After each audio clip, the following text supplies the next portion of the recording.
It was nice to meet you. Good to see you. Take care.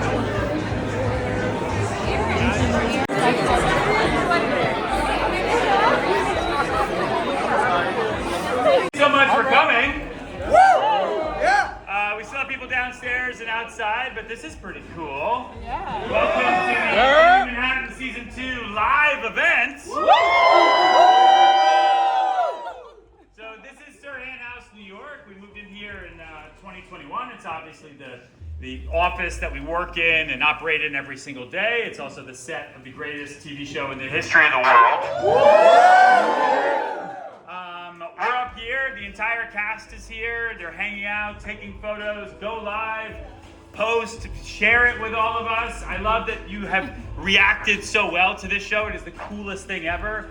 We also have deleted scenes playing downstairs. So in that conference room downstairs, you'll see deleted scenes that are playing. There's also there's a photo booth that we built down there, plus drinks and everything.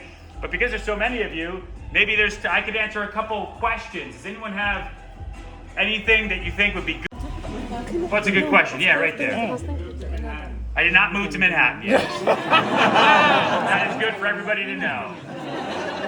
Yes, what else? Yes. Will you ever go back to acting? Will you try acting again? I mean, I kind of perform right now. We all do. All the world. I'm with a microphone on this kitchen counter. I'm performing right now. Yes. When is season 3 coming out? Season 3. Who wants a season 3?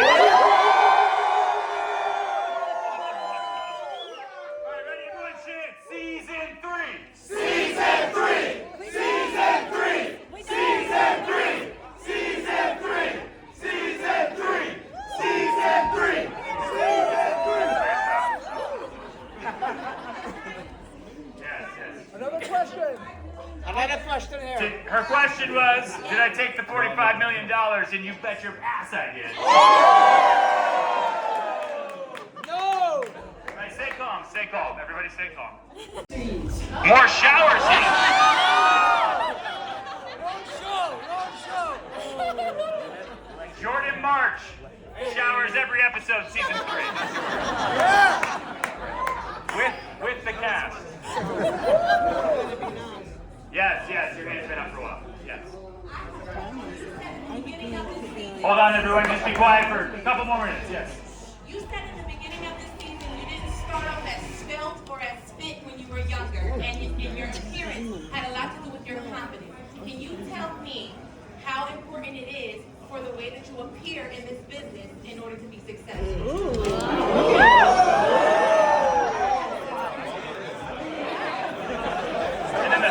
The soundtrack came right at the right time. For me, appearance was a lot because it was something I didn't have, especially when I was younger.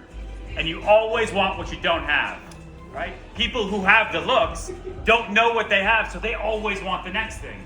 If you have the looks, you want the money. If you have the money, you want the looks. If you have neither, you want the access. You always want what you can't have. Everyone has a spotlight effect on them, right? Meaning all you think about is what's between your two ears. You never truly understand what everyone else is going through, and they're always going through something, usually way crazier than you. For me, personal appearance was just to make myself feel good, so I had the confidence to step out on these streets and meet strangers and try to tell them that they should buy or sell real estate with me when they had no need to. And it was kind of like my comfort blanket early on. Now I just do it for views. So. Just a speech from Who's my dermatologist? It's what I said. My dermatologist is Dr. David Avram. He's on 5th Avenue and in Brooklyn Heights. He's the first person I met when I moved to New York City. Yeah. What brings you the most joy about your job? What brings me the most joy? You can ask anyone who works for me or works with me. It is literally this moment right now. Being here right now, the fact that we get to be in a business where we get to hang out and talk to each other and meet new people. There's 1,000 new friends who are here today. You know? That's what's so great about it. It's a little bit every day. Well, you already asked one. I think Miami is going to be the new financial capital of the world. Infrastructure's hard, right? New York has the infrastructure. Maybe 2 more questions and we'll keep taking photos and having fun. Yeah, the hat. Yes, so last year at Sell It, you had your flash sales, right? But you said that when you were on stage, you felt like you were kind of like a fraud because the flash sale didn't work as you expected. Now with branding and marketing, which is very important as an agent or a broker, how do you still be as authentic as you can be while struggling sometimes and trying to seem perfect, seem like the people That's a mastermind? PhD. How do you balance the branding but also being authentic, even in your failures? I don't know what's going on with that back up here, it's like, take your pants off. Back there, philosophy, Socrates, unbelievable. That is a loaded question. Loaded question. I think the simplest answer that I can give you is, listen, and I said this once in a video where I just said, no one knows what they're doing, but some do it anyway.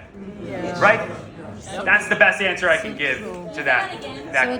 No one there. Jess Taylor, right there. We've got Trisha and Jeffrey, right there as well. Eric, who came in and ruffled lots of feathers. Actually, you know what? We got this guy, Mustachio. Let's go, baby. Yeah, who showed up and made things really difficult for most people. Jordan March. Yep, kind of in a fight with that guy right now. What do I got over here? I got Jade over here, right? Everyone say hi, Jade. Hi, Jade. Yep. Everyone say. right here. Oh, Niall's right here. Niall, where's Jordan Hurts? Jordan's over here. I can see all with the blonde hair. I just still dumb right now. Yep. Who did I miss? Jessica, sorry.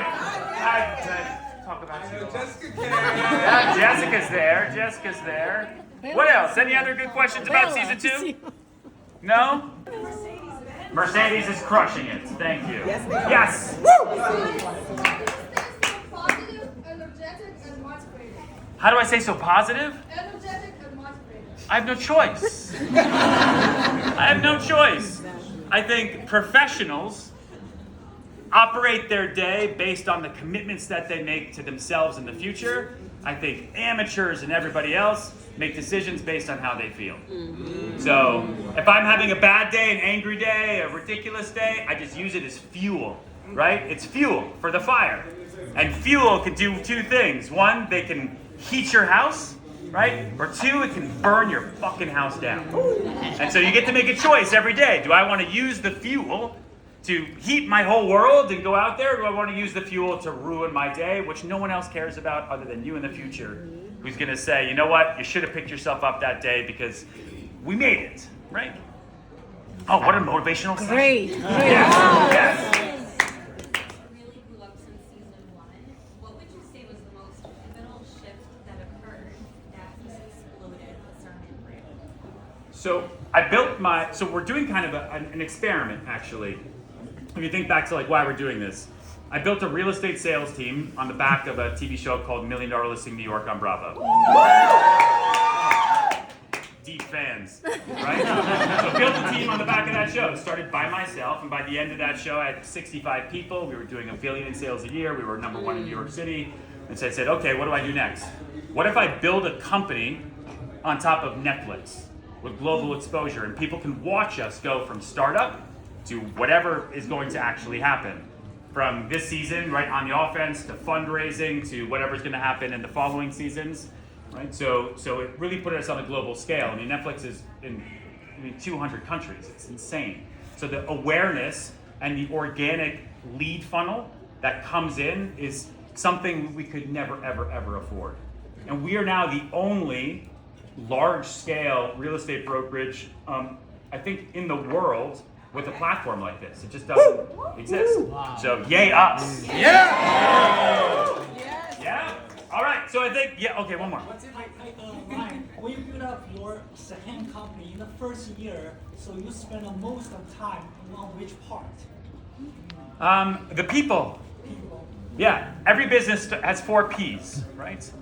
Most people start businesses to make money, so they want to have profit. So then they figure out, okay, well, I need to sell something, so they create a product. Well, now I got to make people build a product, so I need people. And now I have people here building a product so I can make money. Why are they all here? And they hire somebody and they come up with some bullshit purpose.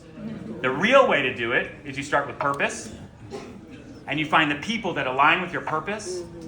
And if you get great people and great purpose, you can sell any product. And then when you don't focus on the money just comes, right? By default. And so I focus on the people, and that's what you have here. And most of the people that work for me who are here, most of them I like. So, yeah. All right, we'll turn the music back on. There's drinks. Go upstairs, downstairs, take photos. You guys are here. I want to thank the entire cast of the show who really put in a significant amount of effort. They put their personal lives on the line for this show and really showed what it meant to be vulnerable human beings in New York City. Nothing you see in the show is fake. It is uncomfortably real, as you see, and it shows the highs and the lows of what it means to be a human working in a city like New York. So it really means a lot to us to show us that you're all here and supporting and that you love it. Tell your friends, post about it, go out there, get tattoos of it, whatever. It's going to be fun. We love you, enjoy tonight, and thank you for coming to the Only Manhattan Season 2.